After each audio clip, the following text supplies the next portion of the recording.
자, 혹시 모를 구멍을 메우는 것은 물론 고등 내신 수능까지 커버하는 완전 학습 for grammar. 이번 강의는 주격 관계대명사입니다. 자, 여러분들 이 관계대명사라는 파트가 이제 보통 중학교 2학년에서 최초로 등장을 하죠. 근데 많은 학생들이 이제 제일 어려워하는 문법 파트 중에 대표적인 애가 관계대명사인 것 같아요. 자, 일단 여러분들한테 제가 반드시 당부하고 싶은 게 있어요. 자, 여러분들 문법 공부하다 보면 관계라는 말이 들어가는 애를 만나요. 영어에서 관계, 예를 들면 관계대명사, 관계부사 이런 식으로 관계라는 말이 들어가는 애를 만나면 걔는 여러분들이 어떻게 인식을 해줘야 되냐? 아, 접속사구나, 이렇게 생각을 해주셔요. 다시 관계라는 말을 듣자마자 접속사, 이렇게 생각을 해주시라고요. 무슨 말인지 알겠죠? 자, 그러면 이제 어떤 학생들은 선생님, 전 접속사가 뭔지를 잘 모르겠어요 라고 하는 학생들이 있을 텐데, 접속사의 기능이 뭐냐를 먼저 언급을 해볼게요. 접속사는 말 그대로 접속시켜주는 거예요. 뭔가 본드 같은 거죠. 붙여줘요. 그러면 자, 앞으로 제가 문법을 설명할 때 세모 표시를 하면 얘가 접속사예요. 접속사예요. 이 접속사가 사이에 있다고 쳐볼게요. 그러면 앞, 뒤로 얘네들을 서로 이어 붙여준다는 거예요. 그게 접속사예요.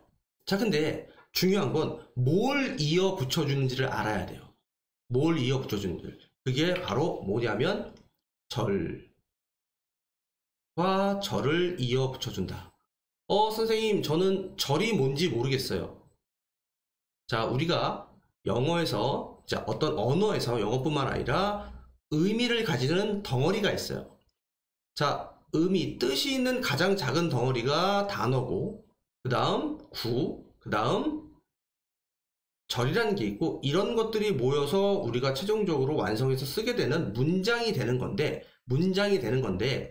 접속사는 그 중에서 이 절과 절을 연결한다는 거예요. 선생님, 저는 단어는 알겠는데 구가 뭐고 절이 뭔지 모르겠어요. 자, 얘네들은요, 이렇게 생각하시면 돼요. 단어가 2개 이상이면 돼요. 2개 이상이면 돼요. 자, 그러면 구하고 절은 어떻게 다르냐? 구는 단어가 2개 이상이지만 주어 동사의 관계가 성립을 안 해요. 반면에 절은 주어 동사의 관계가 반드시 성립을 해줘야 돼요. 즉, 구 안에는 누가 주어고 누가 동사다 이런 게 존재하지 않아요. 반면에 절 안에는 얘가 주어고요, 얘가 동사예요. 이게 성립을 해야 돼요. 그게 절이에요. 자, 그러면 결론은 접속사라는 애는, 자, 단어가 이렇게 여러 개가 있는 그러한 의미 덩어리가 있는데, 이 안에 얘가 주어고요, 얘가 동사예요. 얘가 주어고요, 얘가 동사예요 라고 표시를 할 수 있을 때 걔를 절이라고 불러요. 그러면 자, 최종 결론, 접속사는 이렇게 절의 덩어리, 그리고 절의 덩어리를 연결시켜주는 게 접속사다. 그러면 다시 처음으로 돌아갈게요. 영어에서 관계라는 말이 성립하는 애는 다 접속사의 기능을 한다. 그러면 관계대명사나 관계부사는 절과 절을 연결해 준다는 거예요. 무슨 말인지 알겠죠? 자, 그 다음 두 번째, 그러면 우리가 알고 있는 관계대명사는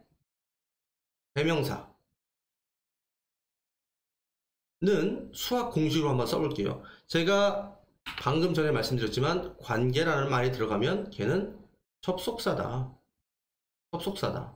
그러면 뭐가 남아요? 대명사가 남죠. 즉, 관계대명사는 접속사와 대명사를 하나로 합쳐놓은 것이다 라고 수학적 공식처럼 이해를 하시면 돼요.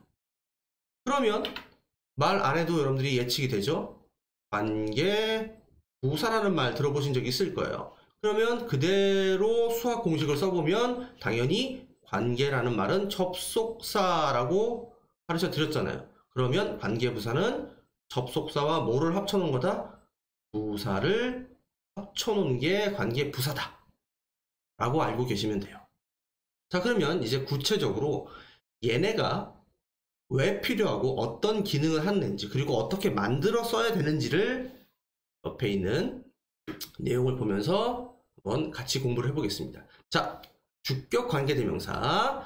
자, 관계대명사는 앞의 명사와 뒤에 이어지는 절을 연결해주는 접속사입니다. 접속사이자 플러스 뭐의 기능을 한다? 대명사의 역할을 동시에 한다. 이거는 옆에서 방금 설명드렸죠. 자, 그 다음 두 번째, 관계대명사가 꾸며주는 앞의 명사를 뭐라고 부르냐? 선행사라고 부른대요. 들어보신 적이 있죠? 자, 지구상의 모든 선행사는 다 품사가 명사예요. 품사가 명사입니다. 근데 그 관계대명사, 그리고 나중에 배우게 될 관계부사는 왜 있는 애냐? 그 선행사를 꾸며주기 위해서 수식하는 애입니다. 그러면 선행사가 명사라고 그랬잖아요. 그러면 관계대명사나 관계부사는 그 명사를 꾸며주는 효용사의 역할을 합니다. 자, 요 내용은 또 밑에서 다시 나와서 다시 한번 언급할게요. 자, 그 중에서 주격 관계대명사는 관계대명사 자리에서 주어를 대신하기 때문에 뒤에 주어가 생략된다. 참고로 여러분들 목적격 관계대명사는 목적어를 대신하겠죠. 그죠? 자, 그래서 여러분들이 문법 시간에 배웠던 관계대명사 표가 이렇게 있어요. 뭐 선행사가 사람이냐 사물이냐 아니면 둘 다를 통칭해서 쓸 수 있냐, 그 다음에 이제 주격이냐 소유격이냐 목적격이냐. 자, 지금 우리는 오늘 주격만 배워서 사람에 해당할 때는 who, 사물에 해당할 때는 which, 그 다음에 사람 사물을 그냥 구분하지 않고 통칭해서 쓰고 싶다 그러면 that을 쓰시면 돼요. 자, 여러분들 관계대명사 표는 일단 기본적으로 머리에 다 있으셔야 돼요. 주격만 있으면 안 되고 옆에 소유격, 목적격까지 다 알고 계셔야 됩니다. 자, 그럼 이제 밑에서 계속 이어 나가 볼게요. 관계대명사는 명사 또는 대명사를 대신하므로 주격, 목적격이 있는데 선행사가 사람일 때는 who, 사물일 때는 which를 쓰며 that은 사람, 사물을 모두 사용할 수 있다. 이 표를 풀어서 설명한 거죠. 주격 관계대명사는 관계절 내에 주어 역할을 하며 뒤에 주어가 없는 불완전한 문장이 온다. 자, 좀 어려운 말이 나왔어요. 뒤에 불완전한 문장이 온다. 자, 요거는 예문을 통해서 설명을 할게요. 자, 여러분들 이렇게 두 개의 절이 있습니다. 두 개의, 자, 여기에 주어 있고요. 여기에 동사 있죠.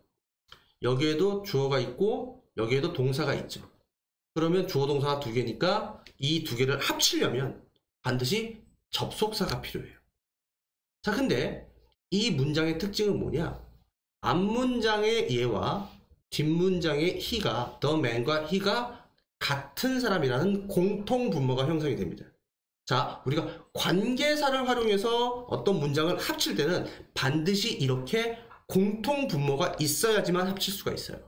그래서 여러분들이 문제를 푸실 때, 특히 주관식 서술형 문제를 푸실 때 이 두 개의 문장을 하나의 문장으로 합치는 그런 문제를 푸실 때 가장 먼저 해야 되는 건 뭐냐? 바로 앞문장의 누구와 뒷문장의 누구가 공통분모이냐를 표시하는 거예요. 첫 번째 단계, 공통분모를 표시하기. 공통분모를 표시해야 됩니다. 그 다음 이렇게 결국 같은 사람인 공통분모를 표시한 다음에는 두 번째 뭘 하셔야 되냐? 이 첫 번째 문장의 공통분모가 선행사가 된다. 그리고 두 번째 문장의 공통분모가 바로 관계 대명사가 된다라는 걸 아셔야 돼요. 그 다음 선행사인 the man이 사람이냐 아니면 사물이냐를 구분하셔야 됩니다.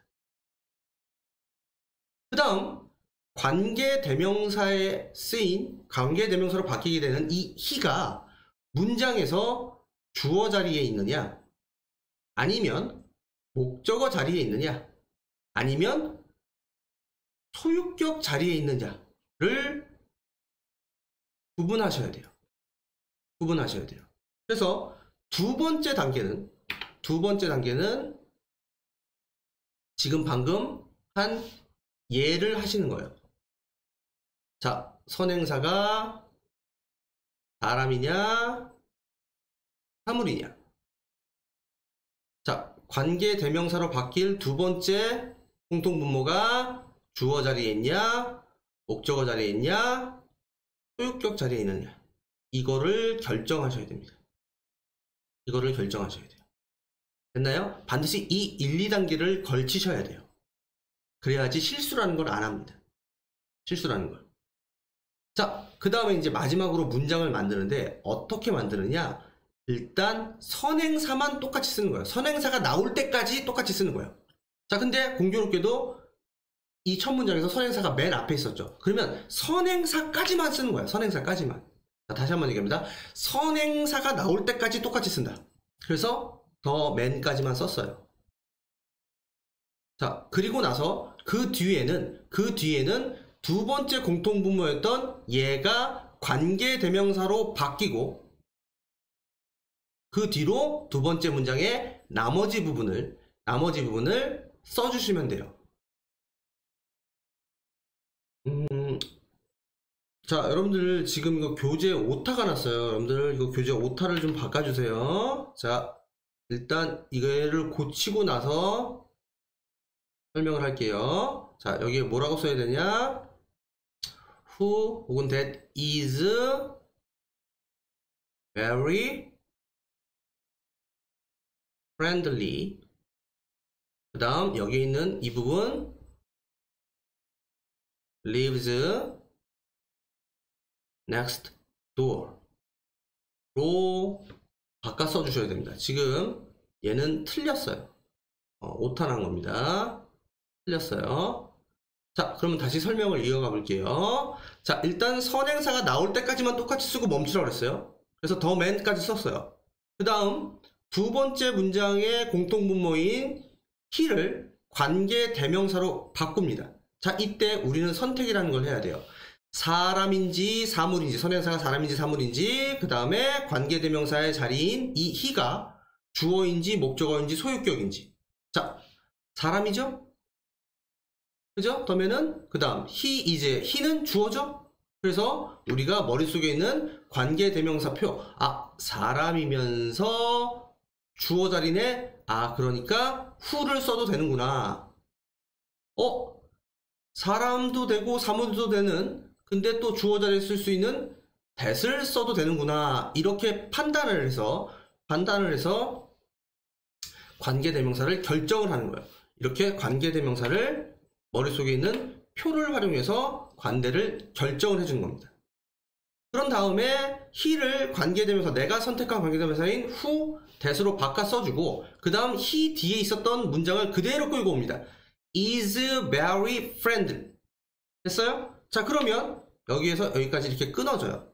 그러면 아까 선행사까지만 쓰고 남아있는 문장이 있죠. 그 남아있는 문장을 맨 뒤로 그대로 붙여주시면 돼요. 그대로 붙여주시고 마침표를 찍으면 문장을 완벽하게 쓰게 되는 겁니다. 자, 밑에 예문을 통해서 다시 한번 연습을 해볼게요. 자, 이번에는 공통분모가 맨 끝에 있어요. back과 it이 공통분모입니다. 공통분모를 표시했어요. 2단계 첫 번째 문장의 공통분모인 back 밑에다가 선행사라고 쓰고, 그 다음 사람인지 사물인지 구분해보세요.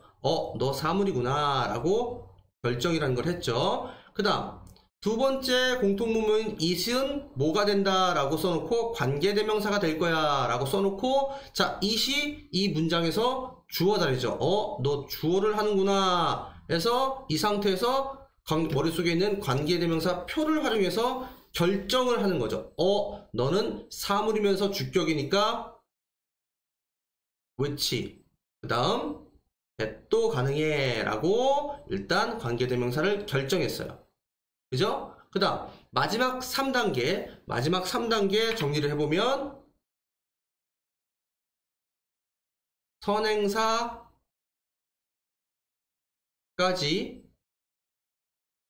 똑같이 쓴다. 자, 선행사까지 똑같이 쓴다. Sally wanted to buy your bag. 선행사가 맨 마지막에 있으니까 똑같이 선행사까지 똑같이 쓰는 거예요. 선행사. 썼죠? 그 다음 자리는 관계대명사를 집어넣고 그 관계대명사 뒤에 있었던 애를 똑같이 써줘요. 이렇게 똑같이 써줘요. 자, 그래놓고 뒤에 더 쓸 게 없죠. 왜냐면 얘는 선행사가 맨 마지막에 있었으니까. 그러니까 그냥 마침표를 찍으면 완벽하게 여러분들은 문제를 맞추게 되는 겁니다. 이해하셨죠? 그죠? 자, 그러면 우리가 관계대명사는 접속사의 기능이 있다고 했잖아요. 그러면 이 안에 주어동사가 2개가 있어야 되는 건데 그게 어떻게 증명이 되는지 한번 봅시다. 자, 얘가 원래 문장의 주어였고 얘에 걸리는 동사가 lives라는 동사죠. 그죠? 그 다음 주격 관계대명사. 자, 관계대명사는 접속사 플러스 대명사라고 이 안에 뭐가 들어가 있어요? 사실 he가 들어가 있는 거죠. 그러니까 얘가 접속사의 역할을 하는 동시에 he라는 주어까지 하고 있고 그 주어에 대한 동사인 is가 여기 있는 거죠. 그래서 이 문장 안에는 접속사 하나와 주어 동사가 2개가 연결되어 있는 거예요. 두 번째 문도 마찬가지입니다. 자, 얘가 접속사이자 이 was에 대한 뭐까지를 하고 있어요? 주어까지를 하고 있고 그 다음 앞에 Sally가 주어였고 wanted가 동사였잖아요. 그래서 접속사 하나에 주어 동사 2개가 연결되어 있다 라는 게 증명이 되는 거죠. 그러면 이렇게 만들어진 관계대명사는 어떤 역할을 하냐? 바로 앞에 있는 명사인 선행사를 꾸며주는 역할을 한다. 자, 맨 마지막을 한번 읽어볼게요. 관계대명사절은 관계대명사 플러스 절의 형태로 명사 뒤에서 명사를 수식하는 형용사의 역할을 한다. 자, 명사 뒤에서 명사를 수식하는 형용사의 역할을 한다. 그 명사가 우리가 뭐라고 부르는 애였다? 바로 선행사라고 부르는 애였다. 그래서 관계대명사절을 우리가 형용사절이라고 부르기도 합니다. 자, 그러면 요거를 한번 증명해 볼게요. 자, 관계대명사가 포함된 이 절은 여기서부터 여기까지가 지금 선행사인 the man을 꾸며주고 있어요. 그래서 전체 문장의 구조를 보시면 the man이 전체 문장의 주어고 그 다음 관계대명사부터 그 관계대명사의 끝까지가 수식어인 명사를 꾸며주는 형용사의 역할을 이렇게 하고 있고 그 다음에 이 주어에 대한 동사 가 이렇게 문장이 이루어지고 있다는 거죠. 그죠? 그래서 한국말로 해석하면 그 남자예요. 근데 그 남자는 어떤 남자냐면 매우 친절한 그 남자입니다. 매우 친절한 그 남자는 살고 있어요. 어디에? 옆집에. 이렇게 되는 거죠. 그래서 이렇게 형용사의 역할을 한다. 자, 얘도 한번 볼게요. 자, Sally가 전체 문장의 주어고 wanted가 동사입니다. Sally는 원했어요. 자, 무엇을 원하느냐 봤더니 가방 사는 것을 원한대요. 자, 근데 그 뒤로 선행사인 a bag 뒤로 관계대명사절이 이렇게 백을 꾸며주고 있다는 거죠. 명사인 백을 꾸며주고 있다는 거죠. 그러면 이 뒤로 수식어인 형용사가 뒤에 붙어있는 그런 구조라는 거죠. 자, 그러면 셀리는 원합니다. 가방 사기를. 근데 어떤 가방이냐면 was very expensive. 매우 비싼 가방. 이렇게 되는 거겠죠. 이해하셨어요? 그래서 관계대명사는 앞에 있는 선행사를 수식하는 형용사의 역할을 한다라는 걸 반드시 아셔야 돼요. 반드시 아셔야 됩니다. 그 다음 마지막으로 여러분들이 아셔야 되는 건 주격 관계대명사 다음에 나오는 동사는 선행사와 수일치를 해야 된다. 누구와? 선행사와 수일치를 해야 된다. 자, 이게 무슨 말인지 한번 볼게요. 자, 여러분들 얘 다음에 동사인 is가 여기 있잖아요. 왜 여기다 is를 써야 되냐? 왜 are를 쓰면 안 되냐? 얘는 얘죠. 왜냐면 얘하고 얘가 같아서 he를 얘로 바꾼 거잖아요. 그럼 얘가 얘란 말이에요. 그러면 더 man을 보고서 너 단수네. 아 그러니까 나 단수 동사 is 써야지, 이렇게 결정을 해야 된다는 거예요. 여기다 복수인 are를 잘못 쓰면 안 된다 라는 거예요. 이해하셨죠? 자, 여기도 보세요. 얘 이꼴 얘죠. 왜? 얘하고 얘가 같은 거였으니까. 그러면 백을 보니까 어가 붙었잖아요. 너 단수네. 그러니까 이 단수 주어인 뒤에 동사는 was가 돼야지 얘를 were로 잘못 쓰면 안 된다. 그래서 선행사의 수일치를 시켜줘야 된다. 요것도 시험 문제에 많이 나옵니다. 알겠죠? 자, 그러면 총정리를 한번 해볼게요. 자, 일단 제발 놓치지 마셔야 되는 건 관계라는 말이 있으면 무조건 접속사다. 접속사는 절과 절을 이어주는 것이다. 그래서 관계대명사는 접속사만 하는 게 아니라 관계대명사, 접속사 플러스 대명사, 관계부사는 접속사 플러스 부사를 얘기하는 것이다. 그 다음 두 개의 문장을 관계대명사를 활용해서 하나의 문장으로 합칠 때는 반드시 단계를 걸쳐준다. 첫 번째 단계, 앞문장과 뒷문장에서 공통분모에 표시한다. 앞문장의 공통분모는 선행사로 바꾸고 선행사가 되고, 뒷문장의 공통분모가 관계대명사로 바뀌게 된다는 걸 알고 계셔야 된다. 선행사가 사람인지 사물인지 구분한다. 그 다음 관계대명사가 주어인지 목적어인지 소유격의 자리인지를 구분해서, 자, 관계대명사 표를 활용해서 관계대명사를 결정한다.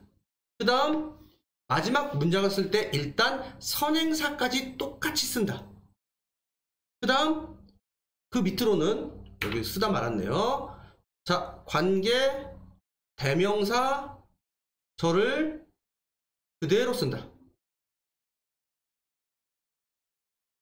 그 다음 마지막, 혹시 남은 것이 있으면, 여기서 혹시 남은 것이 있으면, 자, 여기서 얘가 남아 있었죠? 그죠? 혹시 남은 것이 있으면 맨 뒤로 이어 붙인다.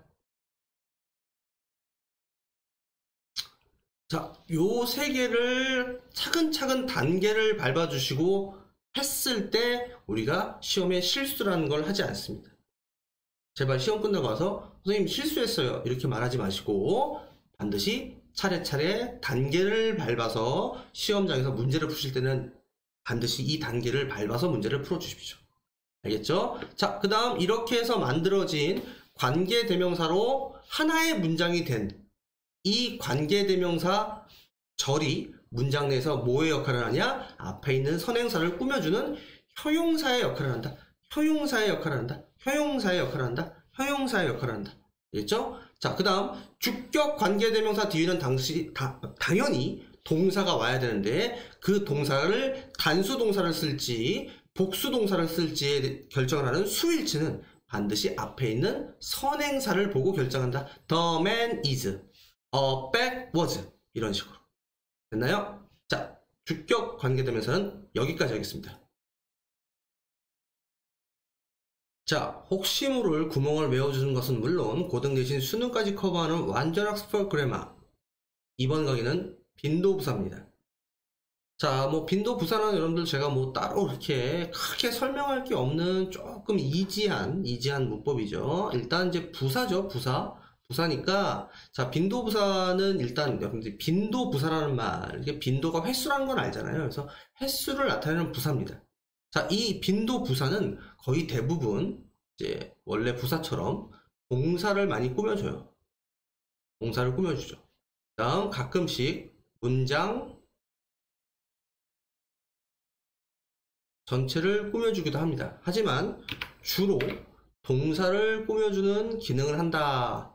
근데 의미가 횟수를 나타낸다. 그래서 그 의미에 따라서 이렇게 순서를 나열해 볼 수 있는데, 제가 여기에다가 좀 빠진 것들이 있어서 좀 추가했으면 좋겠다 싶은 것들을 적어 놨어요. 그래서 여러분들도 지금 화면에 보이는 거랑 똑같이 필기를 해주세요. 그래서 저는 여러분들이 필기를 했다라는 전제하에 이제 설명을 드릴게요. 잠깐 화면 멈추고 저랑 똑같이 필기를 해주세요.